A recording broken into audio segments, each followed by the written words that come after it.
تو ثمرۃ النضیجہ، اور اللہ تعالیٰ کے نبی نے فرمایا جنت کیا ہے؟ وہ ثمرۃ النضیجہ، وہ پکا ہوا پھل ہے، زوجۃ حسناء جمیلہ، وہ حسین و جمیل خوبصورت لڑکیاں ہیں، اور واقعۃ وحضرہ وخضرۃ ونعمہ فی محلۃ عالیۃ بہیہ، وہاں موسیقی ہے، وہاں جام ہے، ساغر ہے، مینا ہے، اور کھانے کی تشتریاں ہیں، اور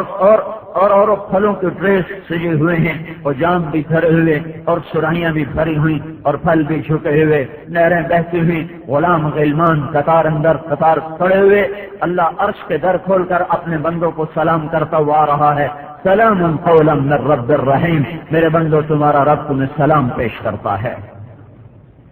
یہ دونوں جہان کی کامیابیوں کا، یہ کامیابیوں کا نقشہ، وہ ناکامیوں کا نقشہ ہے۔ اس کا دار و مدار اللہ کی طاعت پر ہے، اس کا دار و مدار اللہ کی نافرمانی پر ہے۔ یہ سبق لے کر 1,24,000 نبی آئے، اور سب سے آخر میں حضرت محمد صلی اللہ تعالی علیہ وسلم سارے انسانیت کے سردار، سارے امتوں کے، سارے پچھلی امتوں کے بھی نبی بن کر آئے، موجودہ امت کے بھی نبی بن کر آئے، اور فرشتوں کے اوپر آسمانوں تک آپ کی نبوت کے اعلان ہوئے، رحمت للعالمین بنائے گئے۔ عالمین آسمان کے اوپر بھی ہیں، آسمان کے نیچے بھی ہیں، تو آپ کی رحمت آسمان کے اوپر بھی ہے، آسمان کے نیچے بھی ہے۔